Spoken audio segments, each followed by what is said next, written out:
Hello everyone, welcome back to this tutorial once again. तो previous video में हमने देखा था सी शार्प में फॉर लूप के बारे में। और आज के इस वीडियो में हम कवर करेंगे फॉर ईच लूप के बारे में। ठीक है। तो लूप क्या होता है और क्यों यूज़ करना चाहिए ये तो हमने देख लिया था। मैं एक बार फिर से ही बता देता हूँ कि अगर हमें कोई भी रिपीटेटिव टास्क परफॉर्म करना है तो हम क्या करेंगे, मैनुअली करने के बजाय हम लूप्स का यूज़ करेंगे। क्योंकि अगर हम उस टास्क को मैनुअली करेंगे तो हमारा लाइन्स ऑफ कोड भी बढ़ जाएगा और हमारा कोड रीडेबल भी नहीं रहेगा। इसलिए अगर कोई भी रिपीटेड टास्क अगर हमें करना है तो हम उसे लूप के हिसाब से करेंगे। ठीक है। और हमारे पास चार तरह के लूप्स होते हैं सी शार्प में: while, do while, for and for each. जिसमें से पहले तीन लूप तो हमने पढ़ ही लिया है और आज हम कवर कर लेंगे फॉर ईच के बारे में। तो देख लेते हैं फॉर ईच लूप क्या होता है। Specially designed for iterating through collections like arrays, lists और अदर इनमरेबल ऑब्जेक्ट्स। तो अगर हमें कोई भी अगर कलेक्शन के ऊपर लूप चलाना है, जैसे कि एरे हो गया हमारा, या तो लिस्ट हो गया, या तो अगर हमारा डिक्शनरी हो गया, इस सब के ऊपर अगर हमें आइटरेट करना है तो हम फॉर ईच का इस्तेमाल कर सकते हैं।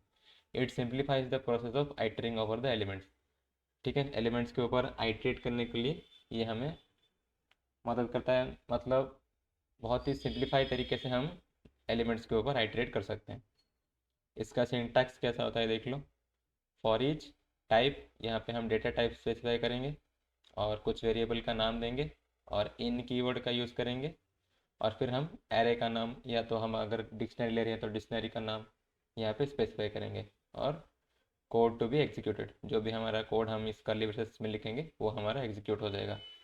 जैसे कि हम यहाँ पे एग्जाम्पल के तौर पे ले रहे हैं, एक इन टाइप का एरे ले रहे हैं जिसका नाम हमने रखा है नंबर्स, और उसमें कुछ नंबर्स हैं।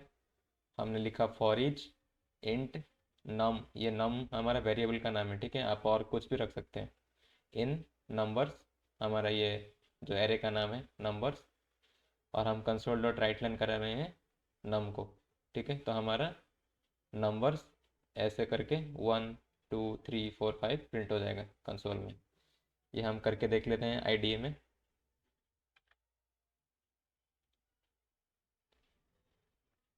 इसको कमेंट कर देते हैं।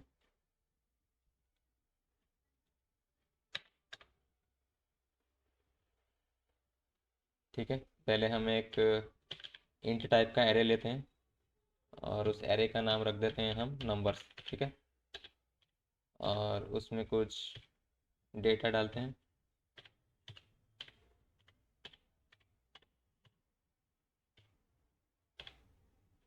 ठीक है, अब हम इसके ऊपर क्या करेंगे, फॉर ईच लूप चलाएंगे। For each int num in numbers,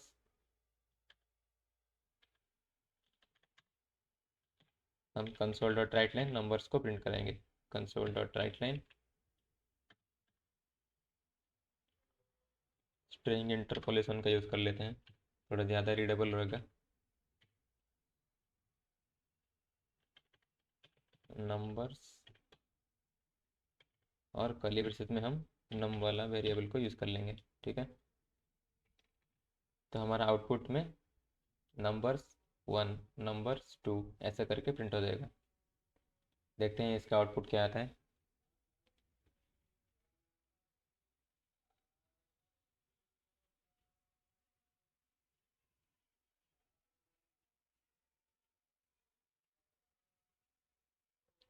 ठीक है, हमारा आउटपुट आ गया नंबर्स 1 2 3 4 5। अगर हम स्ट्रिंग पे भी फॉर ईच लगाना चाहें तो अभी वो भी कर सकते हैं हम, वो भी करके देख लेते हैं।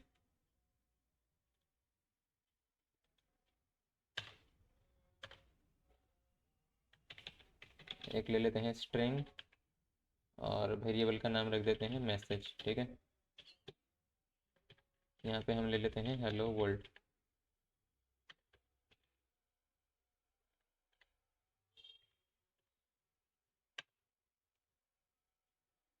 ठीक है, अगर हमें हर एक कैरेक्टर के ऊपर लूप चलाना है, मतलब आइटरेट करना है, तो हम फॉर ईच का इस्तेमाल कर सकते हैं। जैसे कि मान लो for each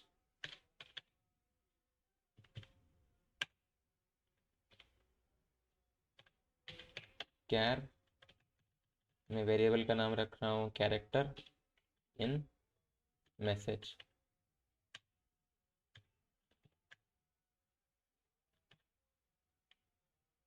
console dot write line, इसको हम क्या करेंगे, स्ट्रिंग इंटरपोलेशन कर देंगे।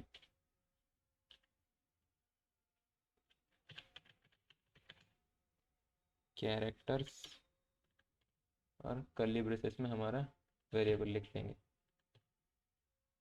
ठीक है, तो हर एक कैरेक्टर के ऊपर वो आइटरेट होके हमें प्रिंट होके मिल जाएगा।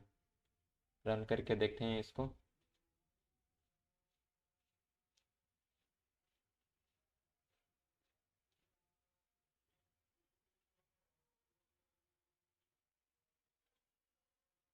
ठीक है, हमारा हर एक कैरेक्टर पे आइटरेट होके मिल गया। यहाँ पे देखो एक स्पेस भी था हमारा, वो भी आ गया यहाँ पे।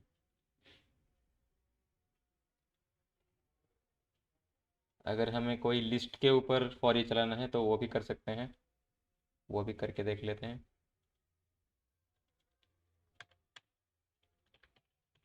हम एक लिस्ट लेते हैं स्ट्रिंग टाइप का, लिस्ट स्ट्रिंग, इसका नाम रख देते हैं हम फ्रूट्स रख देते हैं। ठीक है, equal to new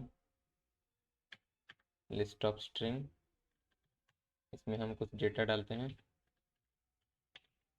Apple,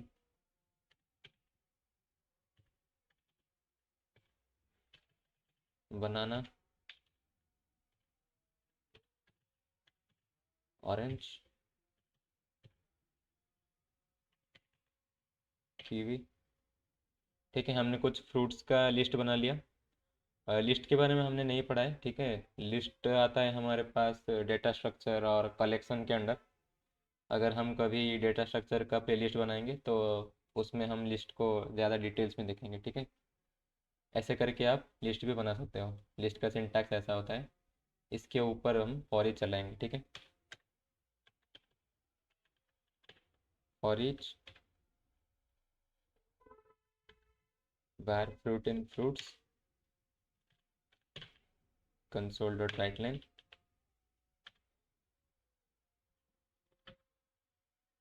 fruit। ठीक है, तो सारे फ्रूट्स हमें कंसोल में प्रिंट होकर मिल जाएंगे। रन करके देखते हैं इसको।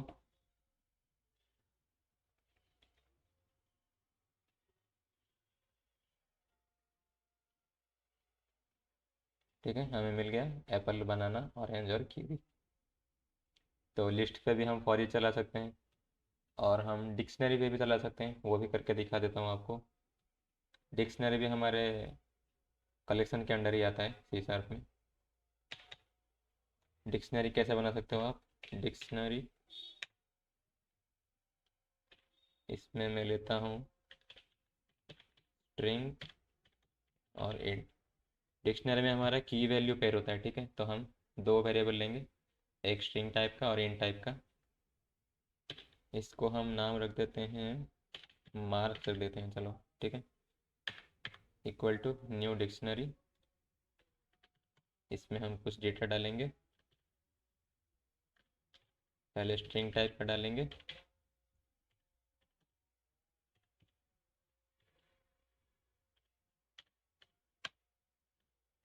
एक और डेटा डाल देता हूँ मैं।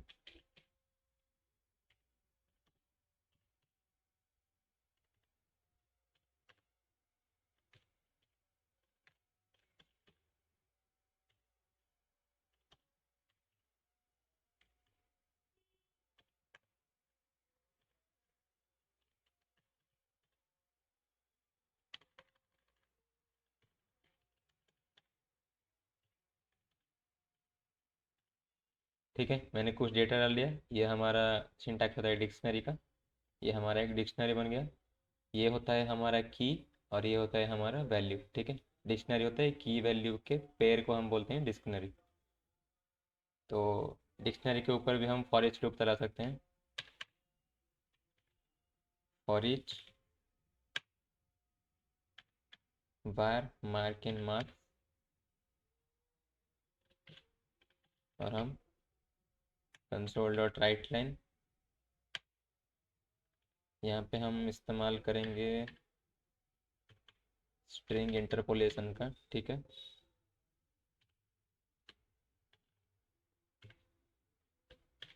और मैंने बताया ये होता है हमारा की।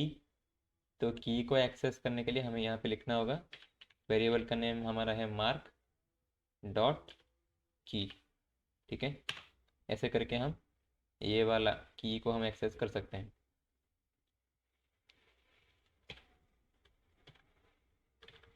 और वैल्यू ये होता है हमारा वैल्यू। तो वैल्यू को एक्सेस करने के लिए हम लिखेंगे मार्क डॉट वैल्यू।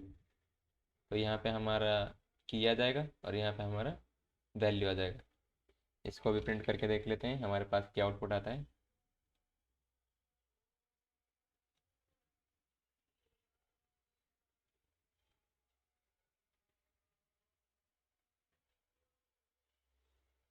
ठीक है, हमारा आउटपुट आ गया की और वैल्यू पेयर के हिसाब से,